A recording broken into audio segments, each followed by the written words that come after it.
There, folks. Good Wednesday evening. It is the Earthmaster back here with an update video here on this Wednesday night. It is August 9th, 2023, about 10:42 p.m. California time here. Latest activity, it looks like some movement out there in the West Coast. Also, what do we got? 3.5 somewhere up in the, well, that's a 2.3, but I see a 3.5 hiding somewhere over here across the New Guinea area, Indonesia Islands area. That's the earthquake there on the red flag. Notice the clustering going on here across the Indonesia area, south of the Philippines, and more specifically over here across the Java Trench. Pretty good cluster of earthquake activity going on there, while the remainder of the Pacific Plate is very quiet, including California area. So let's go ahead and see what we got here across the area of the West Coast. Little bit of movement here. Now, this is what sparkles my interest here, so to speak. These little earthquakes on the North American side of the plate boundary here across the this red line here, orange line, red line. It's red on my end is the plate boundary, and that is the San Andreas Fault. That's where an 8.1 at least an 8.1 magnitude earthquake will take place in the future. I've been hearing about it since I was a kid back in the 90s. Not giving away my age. I'm sure you guys have heard about it in LA, San Diego. I got quite a few viewers out there across Los Angeles that have heard one day the big one, will strike down to Southern California, and that's very true, right? That shows to go along with the Cascadia and any other major fault system out there. But Southern California, right? The San Andreas Fault. So anything that strikes up here just east of the plate boundary is of interest to me, and that's where we see a little 0.9. About 6.2 kilometers deep. Again, it's just right off the plate boundary in that bend. Notice this bend here across the plate boundary, and that's where the most strain builds up here for the next 8.1 earthquake in Southern California. And that's not fear-mongering. That's not, those are not nightmares. Those are reality magnitudes that we're talking about out here across Southern California. So, a lot of people tend to forget that they're living in a seismically hazardous area. And Southern California is very ripe, very prime for some large-scale movement. We're talking about above an 8.0 magnitude earthquake. So a little bit of activity stirring up here across the San Bernardino Mountains. That's kind of what I'm chatting about. When we see something popping up in the red here across this area, across this bend area, that's when I pay attention. So we got one earthquake. We're not seeing a swarm of earthquake activity, but we are seeing a little bit of earthquake activity there across the southern branch of the San Andreas Fault. Further south, very minimal movement there across the San Jacinto Fault Zone. And further up north, we got one earthquake here near the Frazier Park area within the last, looks like the last hour, within about a couple minutes or so. Now this area is, look at that. There's pretty much an X marks the spot here on the map. Notice the mountain ranges with the valleys in between. Well, that's no coincidence there. There's a major plate boundary that goes across here. That's the San Andreas Fault, the plate boundary between the Pacific here to the south and the North American plate here to the north. But also notice this this zone here. It's a oh goodness, I lost the wording here.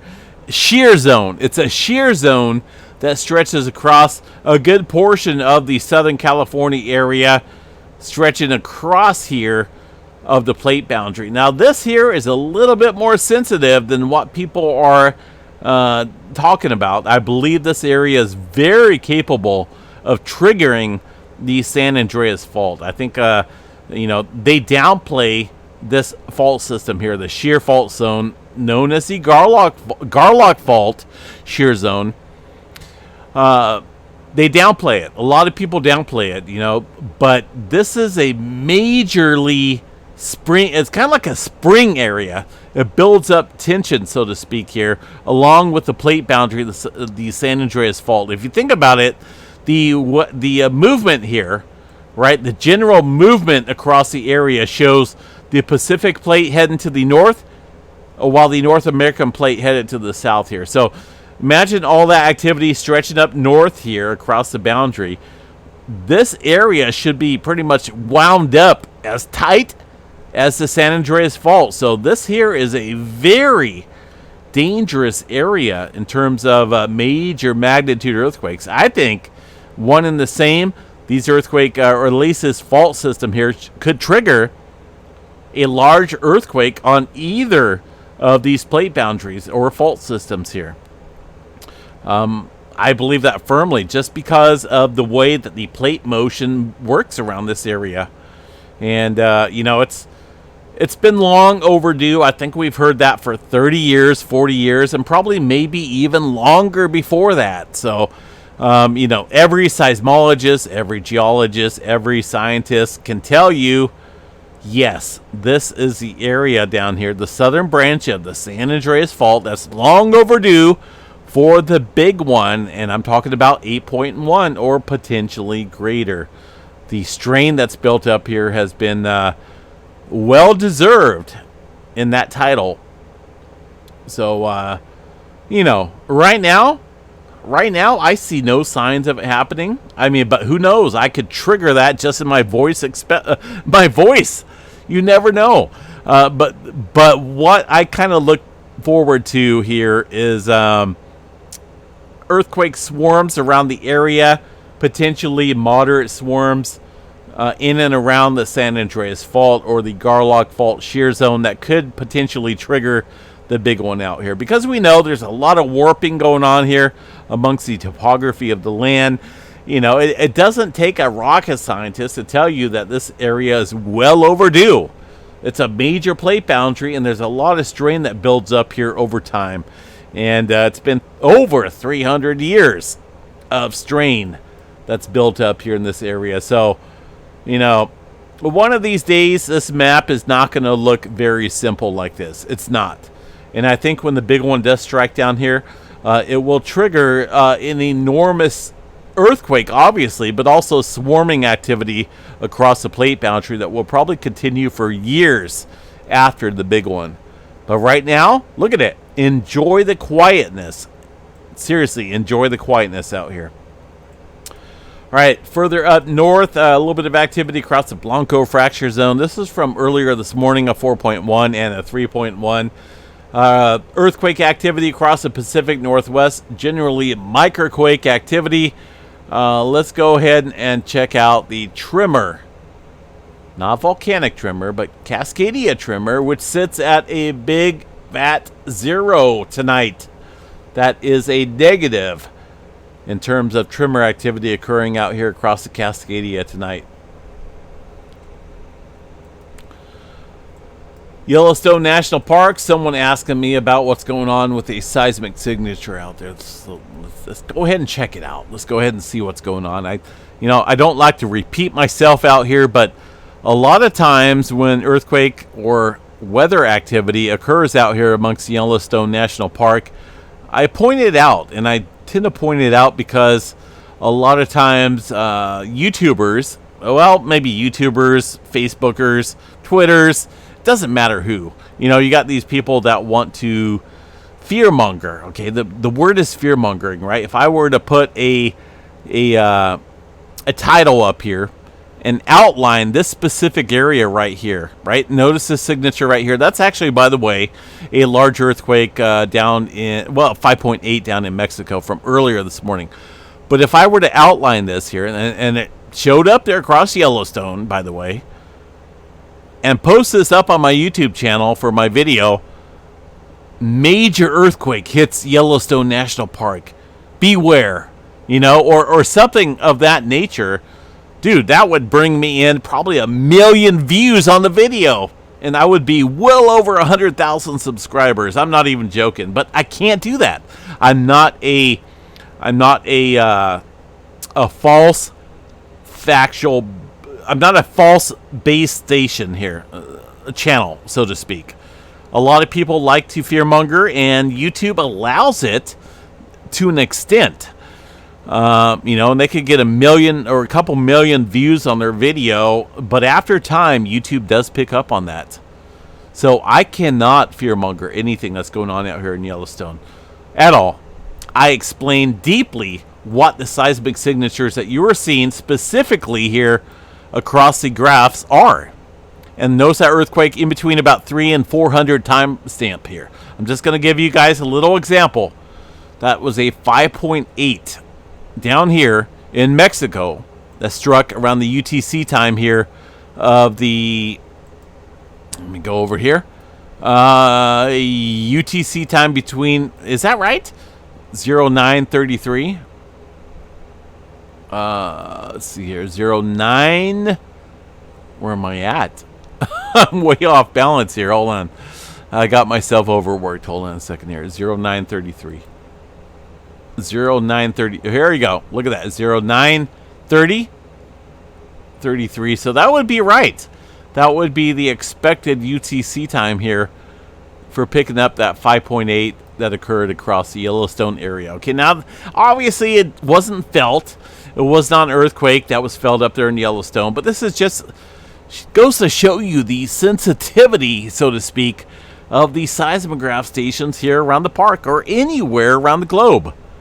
These seismographs can pick up very sensitive equipment or very sensitive movement, including large earthquakes thousands of miles away, and that's what we've seen here. So don't let anyone fool you that this was a major earthquake here at Yellowstone, okay? That just didn't happen. So this activity here across the eastern portion of the park looks like, to me, it looks like wind or weather related activity. Okay, now I really hate repeating myself, but let's go ahead and check it out. Okay, I don't want to be a buzz killer because a lot of people like to fearmonger these little seismograph readings out here, but I've studied geology for many years. I'm mastering in it. Okay, I've studied physical science for many years. I'm not just someone blowing smoke out here. I'm not someone just on the YouTube channel that, I know this, I know that. I'm going to have my morning coffee and that's it. That's not the point. I know what I'm talking about out here, and that's a fact. I have degrees for it. So, the weather radar out here right now shows some thunderstorm activity occurring out there around the western Yellowstone.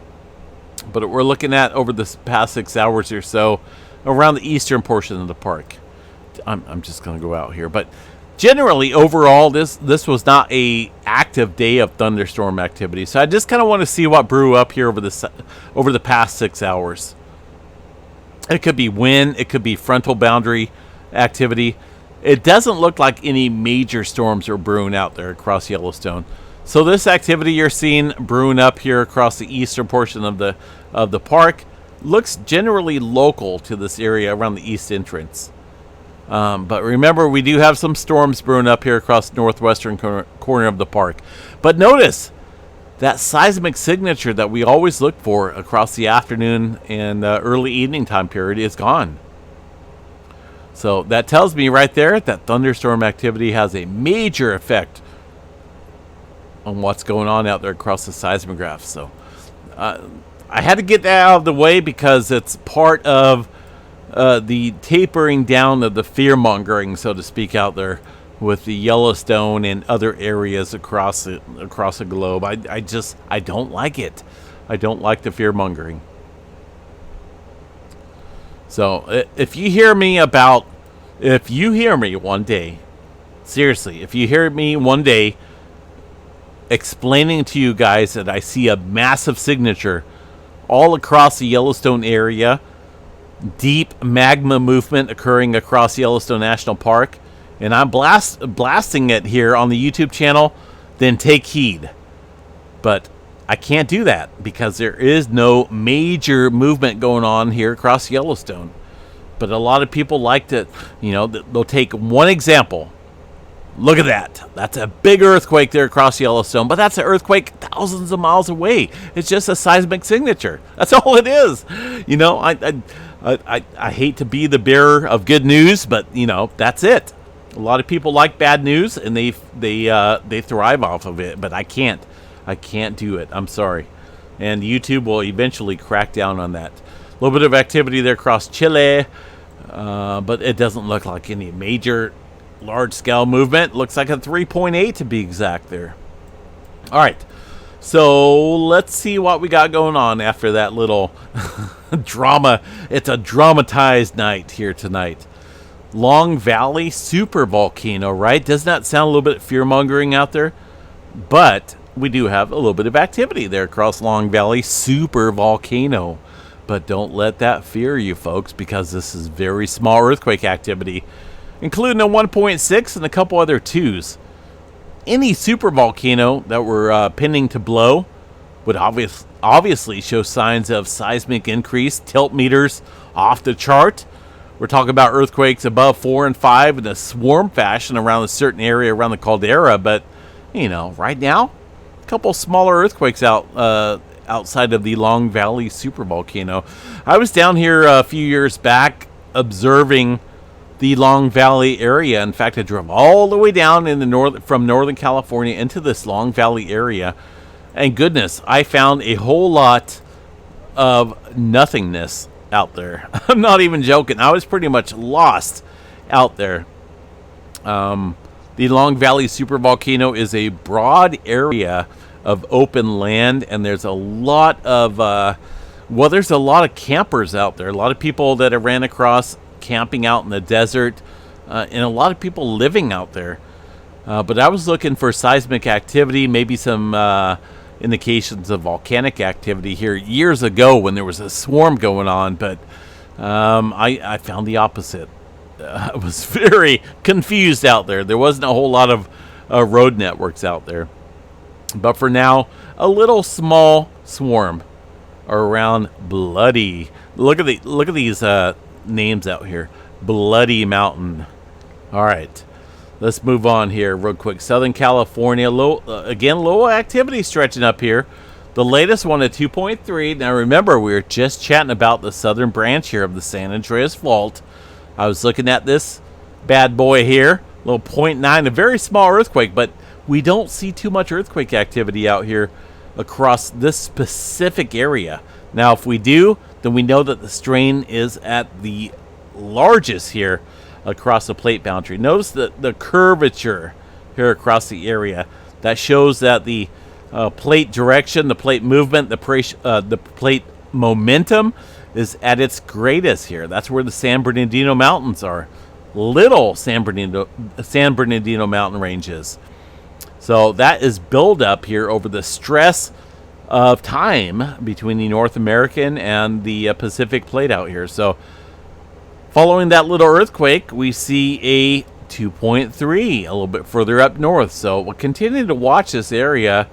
Any seismic activity here across the southern branch of the San Andreas Fault remains noteworthy to mention. We can't just discredit any activity that we're seeing.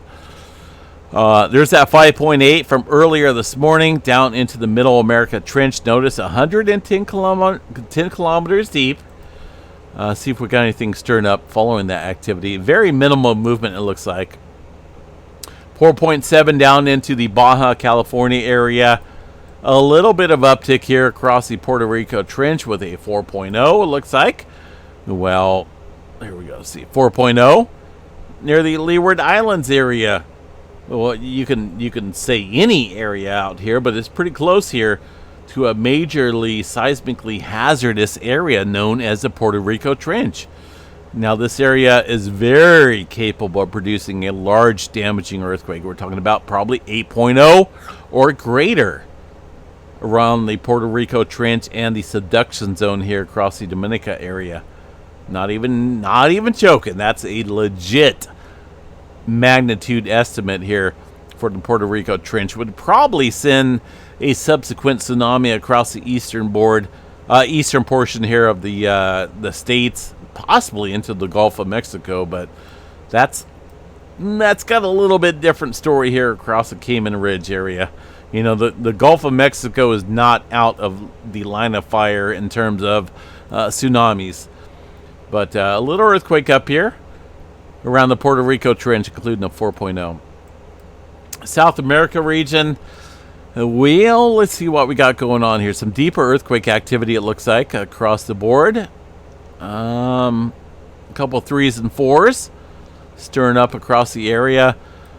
The northern ring of the northern section of the Pacific Ring of Fire, very quiet, including the Curl-Kamchatka Trench.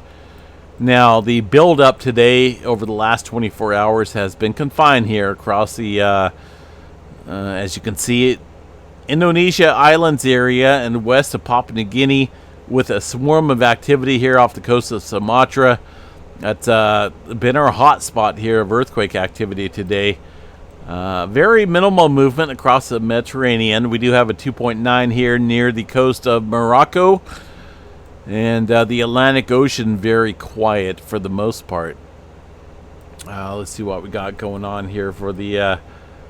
there's an earthquake there in Chile. I believe that's going to be the pretty recent earthquake. I believe it was a 3-pointer stirring up down here. Nothing major. But still elevated activity across the eastern segments here.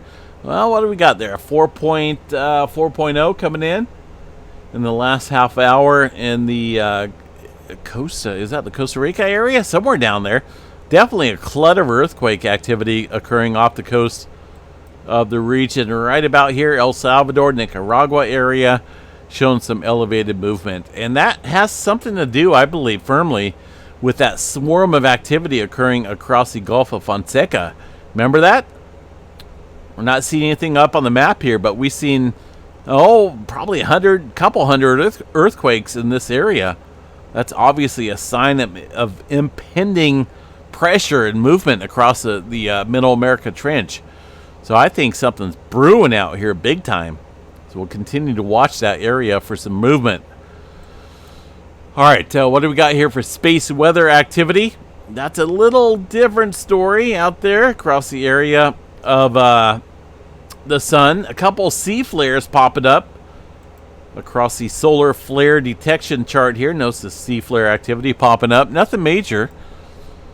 We are still currently seeing a proton event out there across the polar regions, affecting some radio communications out there.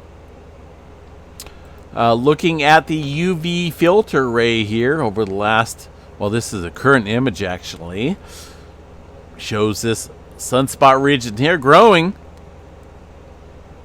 Notice this image here showing a little bit of a complexity amongst the magnetic lines here, the magnetic fields, and an active region showing up there on the eastern limb of the sun. Let's go ahead and check out the magnetogram image here and see what we got. Look at that. This sunspot region here showing quite a few dots on the magnetogram image around this main core, showing complexity and growth within this sunspot region. So this is an area to watch pretty closely for some stronger flares. Down here across the southern hemisphere of the sun, not so much. The eastern limb of the sun shows quite a few sunspots approaching the visible disk, but nothing really looks permanent as far as major flaring. Right now, 99% chance for a C flare, M flare at 40, X flare dropped down to 5% chance because of those active regions that are no longer viewable on the western limb, and a proton event down at about 15% chance. So this should disappear overnight, I believe. The aurora forecast, we are out of luck in terms of, hopeful auroras up there in the northern and the southern skies. There's not a whole lot going on there across the area. The Storm Prediction Center there shows some activity stirring up Thursday across the areas of the Memphis, Tennessee area. Looks like Arkansas region as well. We'll cover this a little bit later tomorrow. There is a, let's see here. Is this today or tomorrow? Current day 1. Hard to say. So we're going to cover this a little bit later, maybe tomorrow, and see what the forecast states out. But either way, stay safe out there. New Zealand, I don't know about New Zealand. We haven't really seen any activity out there. In fact, the quiet zone stretches all across this area right now. There's no major earthquake uptick, and this is our majorly seismically less active zone. So we'll continue to watch that, right? This is obviously a major player in terms of plate dynamics out here, and this is very quiet right now. All right, folks, I'm going to bounce out of here. Have a good night. Stay safe out there. We are coming up on our member drawing coming up here in a few days. Also, 100,000 subscriber giveaway. We're not giving away $100,000. I wish that was the point, but yeah, I'm not that rich. I did not hit the lottery. We're talking about a 100,000 subscriber giveaway. Once we hit 100,000 subscribers, then we will be giving away some prizes to 10 random entries out there, and this will be obviously a